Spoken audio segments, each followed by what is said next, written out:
Hello gang, Tattoo Biker here with you. And tonight, I've got a special treat lined up for you because, well, I've remarked that as skeevy as I find skinwalkers to be, well, I hardly really ever get any genuine skinwalker reports or encounter stories. Well, tonight, I have one. And this particular account was actually forwarded to me by my dear friend Kitty over at Pine Box Tales. I'm sure many of you already know her, and if you don't, well, I encourage you to pop over to her channel and check it out. She's an excellent storyteller and is just generally one of my favorite people. I'll be sure and leave a link to her channel in the pinned comment. Well, we're wasting moonlight. Better grab your gear because it's time to ride to Skinwalker Country.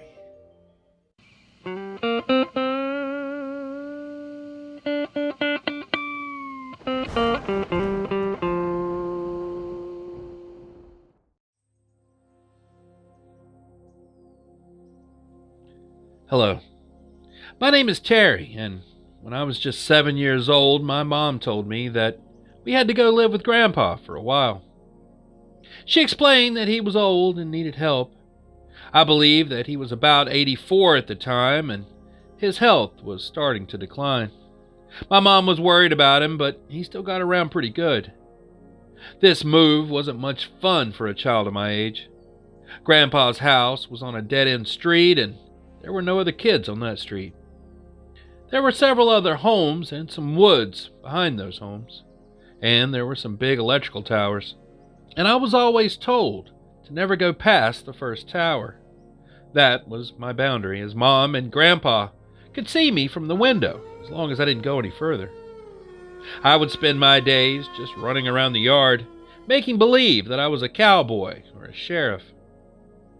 Then one day I asked Grandpa if he could help me build a fort. He said sure, and we went to the shed to get some old plywood and some nails. Grandpa got a few more items from inside the house, and then we got started on my fort. We only had enough plywood to make a fort with 3 walls, but I didn't care about that. My mom threw an old sheet over the top, and Grandpa nailed it to the fort, when the sheet hanging over became my 4th wall. My fort was maybe 30 feet or so from the house, and, well, I was really happy. So I was out in the yard, playing in my new fort and really loving it, and I started to hear someone calling my name over and over. I figured that my mom was calling me inside to have lunch. When I went in the house, though, I found out that it wasn't time for lunch, and my mom hadn't called me. I went to find my grandpa, but he said he didn't call me either. So, a little confused, I just went back out to my fort to continue playing. After a few minutes, I began hearing my name being called again. I went outside of my fort to take a look around. I just couldn't imagine who was calling me. I didn't see anyone. I took a walk out towards the big tower and looked around, but still saw no one. So I just went back into my fort and continued playing. A few days later, I was outside, playing in my fort, when I started to hear my name being called again. This time, it definitely sounded like my mom. I just kept hearing, "Terry, come to the woods, I need you." I heard that more than a few times. I remembered how many times that I was sternly told to never, ever go further than the tower and not to ever go into the woods. I kept hearing the same person calling my name and telling me to come into the woods. I started to get scared, and that's when I ran inside. I told my grandpa, and he said that it wasn't my mother, so he went outside with me. We both walked around by the tower and went just a couple feet into the woods, but we didn't hear or see anything. So then we started walking back toward the house, and as we got close to the house, near my fort, we heard the voice. This time, it was calling to my grandpa. The voice was saying, "Seamus, come to the woods." My grandpa yelled out, "Who's calling me?" And the only response was laughter. Grandpa told me to wait there by the house, and he walked towards the woods to see who was calling his name and laughing. In just a few moments, he came running back. He yanked me inside the house, locking the door behind us, and he told me to stay inside as he kept looking out the window. Grandpa told me to sit in the living room, but he stayed, peering through the glass. I asked him what had happened, and he didn't answer me. He just told me to go watch TV. When my mom got back from grocery shopping, I heard Grandpa telling her that I shouldn't play outside anymore, and nobody should go near the tower or the woods. When I heard this, I started crying about my fort, and Grandpa promised that he'd move it to the front of the house tomorrow, so I could play out front. When we all tried to move the fort, it fell apart, which set me to crying again, but my grandpa built me a bigger and better fort just 2 days later, and I was one excited kid.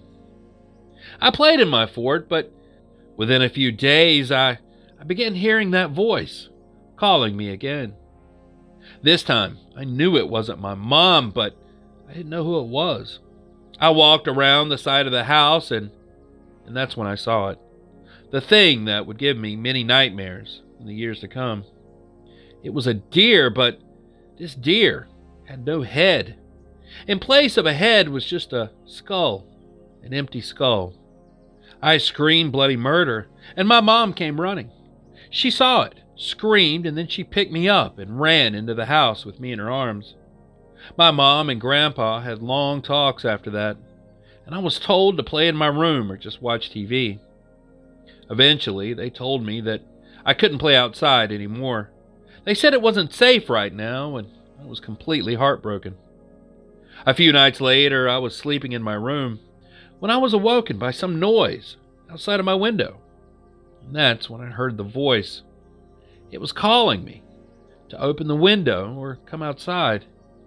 I just hid under my blankets.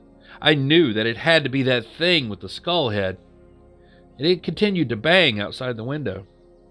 But eventually, I fell asleep anyway. I was woken again later, and my mom was outside my window, telling me to go and lock the door, telling me that she was stuck outside and she couldn't get in. So I got up to go let my mom inside. My grandpa stopped me and asked me where I was going. I told him that Mom must have forgotten her keys and I have to go let her in.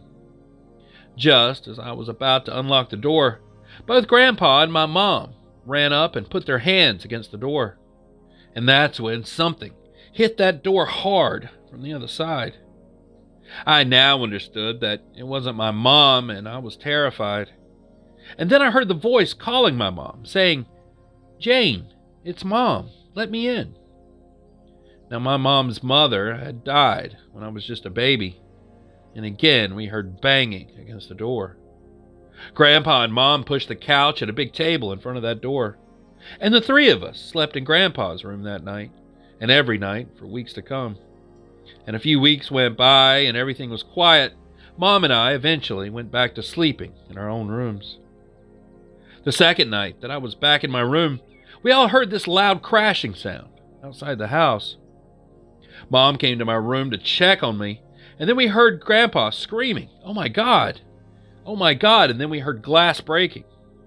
The back door suddenly came crashing in, falling to the floor. And there, in the doorway, stood that thing with a deer body and a skull's head. On a side note, I realize now that the skull of the deer wasn't a deer skull. It appeared to have looked like the skull and horns of a ram. When I was young like that, I didn't realize it at the time. So Grandpa pushed me and my mom down to his room, and then together, they pushed a big dresser in front of the door. The deer thing must have been inside of the house, and we heard a lot of smashing and banging going on around the place. And then we heard that eerie laughter, and again it was calling my name. In turn, it called each of our names, and was commanding us to open the door. Mom and I were sitting on the floor crying, and Grandpa was screaming, "Lord help us," and screaming at this thing to leave us alone. Now, we've never been a religious family, but all of us were praying that night. After a while, it got quiet, and eventually we all fell asleep. When I woke up in the morning, Mom and Grandpa were looking at all of the damage. Some things were easy to understand, like a broken lamp on the floor, but other things, like the couch being flipped over, were harder to explain. Grandpa finally said that we couldn't stay there. If it ever came back, we might not survive it. Grandpa called his sister Shirlene and explained everything that had gone on. And when Shirlene arrived, she was shocked by the damage she saw and agreed that we couldn't stay there. Shirlene helped us pack up as much as we could and fit into Grandpa's truck, and then we drove to Shirlene's house. We never went back to Grandpa's old house, and he passed away when I was 14 and he was 90. We continued to live with Shirlene and still do to this day. I had to ask my mom some things about that experience because I was so young when all of this happened, and to be honest, I think maybe I just blocked some of it out. My mom doesn't like talking about what happened. I think we all had nightmares, and I still have them sometimes.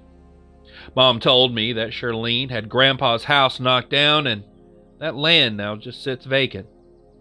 I've looked into what that thing was that caused me so much terror as a young child and made us all flee Grandpa's house. Seems, from what I've read, that it was probably a skinwalker, based on the information that I've found. I've always wondered if these things target certain people or families, and if they do, then why? Signed, Terry. And there it is. All I have for you tonight. So, what did you guys think about Terry's story? I'm anxious to hear your thoughts and theories in the comments below, but please, keep it respectful to the witness. And if you have an unexplained encounter or a strange experience that you want to share, just send it to the email address in the description and, well, your story may just wind up in a future video. Anyways, thanks so much for riding with me tonight. And a very special thanks to Kitty over at Pine Box Tales for sending us this. Till next time, friends, stay curious, stay vigilant, stay safe, and I'll be seeing you on down the road a ways. Biker out.